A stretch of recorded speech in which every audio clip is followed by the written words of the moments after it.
Hello everyone and welcome back to Dune 2. Select your next conquest. Welcome to the third map for the fourth Harkonnen mission. So as usual, we've got 3 rocket squads this time. Oh, they're generous here. I wonder why. Occasionally they have these variations in the maps where I think, well, I'm not quite sure why they are there. You'd think they just create a different map and then everything would be fine, but no, they've got very little twists. And it almost annoys me. So let's see where the spice is at. And while we do that, let's get our refineries up. So there's some spice here, but it's not a whole lot, to be honest. So yeah, there's like 5 patches here. By the way, there's a trick how you can get unlimited spice over time, because it's not like in Dune 2000 where the spice blooms always give you more spice than you harvest it, so you're never going to run completely out of spice. So it's essentially, from a gameplay point of view, a little bit like the regrowing Tiberian. What you can do is you can harvest some spice, then get a... Where's the spice? Then you can get a unit to destroy your own harvester, and the harvester explodes and spills some spice, and there's actually a chance that there's more spice than the harvester had and initially harvested. So you can get... Where is the spice? No, really, where is it? What the hell? We're getting... Oh, spice bloom. Well, I guess that answers that question. So, okay, you harvest here for now. And let's get that other refinery up and running, which will now take a while because we didn't see that spice bloom earlier. Was it this campaign's first spice bloom? Because I don't recall many, if any, spice blooms being in previous missions. We've got dense spice field here, which is always nice. Nice field of cinnamon. And yeah, what I want to say is, yeah, you can generate more spice than you actually have. Of course, complicated. It's a bit of a gamble. I think there's a chance that you will actually lose spice that way. And then you have to harvest it, and it's kind of cumbersome. So for the most part, you're just better off just planning carefully and just winning the mission with the resources you have, which isn't a problem on most maps. On some it may be, but on most maps you're generally fine, especially if you at least cripple your opponent, so you don't have to invest that many resources in actually fighting them. But we'll get to that. This map also has a lot of these actual dunes. Yeah, there's a ton of them, really. Not quite sure what's up with this map here. It seems a little bit odd overall. Send you down here, let's send you over here, and you up here. And yeah, I don't know what's up with this map here with the campaign and the spice. Harkonnen always seem to have less spice, seems to be further away. Construction complete. I'm not quite sure why that is the case, and we can harvest here. So, and let's get some more wind traps, because we're going to need that power. Going to need all of it, really. Let's maybe put one gap in here in between here, so we can have an easier time like moving units between those parts of our base. Just because. Yeah, one thing this game does here is it actually punishes exploring too early. Because if you do that, there's a good chance that the AI is, as usual, going to send all its stationary units towards your base. So not the ones for its assault troops, but just the ones it kind of has hanging around. And they can actually quite easily overwhelm you in most missions, because there's just so damn many of them. So, got another one of these. Then let's get an outpost, and then a light factory. And then let's just get our tanks rolling as usual. I would be tempted to try to win these missions with, let's say, only light vehicles, only infantry, but it will take forever.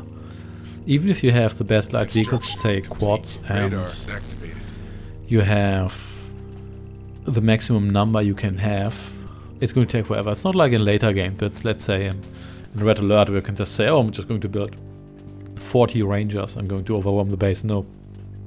You're going to build 20 and then you're stuck due to engine limitations.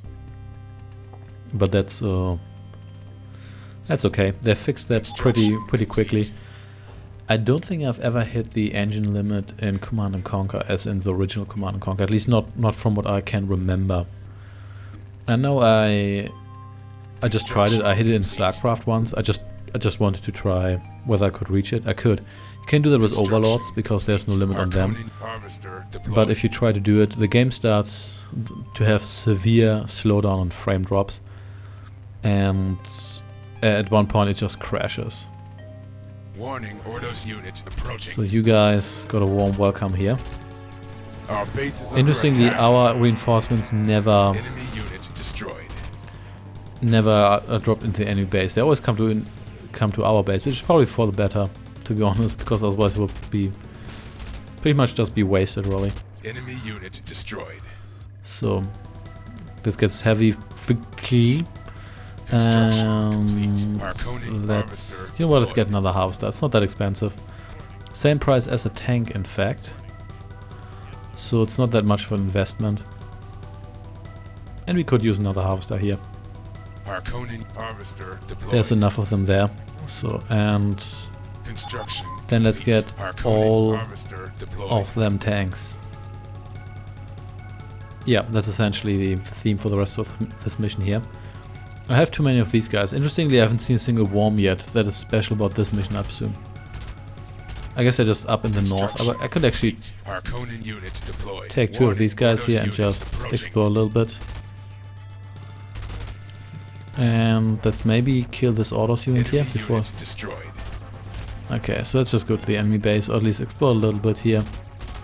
We should be able to overwhelm this guy here. Harkonnen units deployed. Harkonnen harvester deployed. Yeah, that Enemy units worked destroyed. just fine. You can actually just go over to the enemy base because it's not like you're good for anything. And in the meantime, let's just build more and more tanks. All the tanks. Warning, worm sign. Oh, so it looks like the worms are actually Enemy closer, or at units least destroyed. halfway between the enemy base and my base. Not closer, but maybe halfway in between. Enemy units What's it with destroyed. all this rocket launcher? I still think they didn't have those, but maybe they had. It was just the Atreides that only had light infantry. Well, it's just regular infantry, really. They don't call it light infantry. I don't even know anymore. I really should know the tech tree at this point, but for some reason I don't. Warning, Ordos units approaching. So there we go. And I've said it before, this guy always sounds like he's out of breath. Ordos unit approaching. Construction complete. Oh, radar Harkonnen trikes. units They are deployed. fast. Enemy They're good for units exploration. destroyed. I think I actually kind of like them with regard to light units, because it's not like the other light units are good for anything. Later on, at least this guy here is still good for recon. Which I guess is worth something. Construction complete. So, almost out of Harkonnen money, units but deployed. we do have these guys here returning to base, so... There we go. And you are so dead. Boom. Yeah, occasionally I have the feeling that these health bars aren't linear. So yeah, there's some games like this. There are some games where I could swear that the loading bars are logarithmic. So they first load quickly, and then they essentially have to wait an unlimited amount of time so they actually fill up. The energy bar, or the electricity meter, whatever you want to call it, in the Command & Conquer game, that's actually logarithmic. It just makes sense, because otherwise it would be kind of difficult. I guess you could always make it relative. You could always say like, we've got 100% power relative to what you actually need. But it would be more complicated, and the logarithmic meter is quite good, and generally spoken you don't really need any more information than you have enough or you don't have enough. So I think I'm actually going to move up north, so my harvesters are a little bit protected here. So there we go. And yeah, let's intercept you guys. Oh, look at that, another rocket guy, and that didn't even crush you. You can get up here. Yeah, let's just advance towards their base. The downside is that once a guy slips through, you kind of have to walk back and get him. which is annoying. And there we go. So, ooh, they're attacking with 2 units at the same, 3 units at the same time. That is something. So, someone please kill this guy here. That's exactly what I mean. Then that guy slips through, and it's just annoying. And let's build a couple more of these. Oh look! That they actually dropped Sardaukar into their base this time. That's interesting. Maybe it's because I attacked early or advanced my troops, or maybe it's just a little different. Yeah, this map here seems to be full of twist and squish. It didn't have in the novel because nobody really used tanks, at least it wasn't described. Artillery was used by the Harkonnen, the first Dune novel. You stay here, but that's exactly whatever. So let's just kill these guys here, and you can. Oh, got more of these guys here. I appreciate that. I think is this going a little bit faster than last time? Because I could have sworn last time I'd already reached the base when these guys here even joined me. So there we go, and let's advance towards their base. Seems that we killed most of their stationary units, which is great. And let's see what we have here. Oh, it's just a WR. May as well blow it up, I guess. Oh, radar trike. And boom. So nope, no more. Oh, what the hell, guy? Why did you do that? Now I have to walk all the way over here just to kill you. That is annoying. They seem to have less stuff. Maybe it's just because I kind of killed it in increments. And is this their construction yard? I think it might be. That would be great. So let's just blow up what they have here, including this tank here. Pretty sure I told you to kill this guy. You can stay here, so you can actually blow that up. And oh, that is a construction yard. So well, this base is quite exposed. I guess their construction facilities are actually here. So there we go. And let's blow up their construction yard before they build units on top of my own stuff, which is something that the computer can do, mainly so you don't block their building spots, which is something that is what you should do in Command & Conquer 1. Because there, especially in later mission, the AI just builds everything, including other construction yards with their construction yards. And you can prevent it by just putting sandbags there. Occasionally have Tiberium grow there.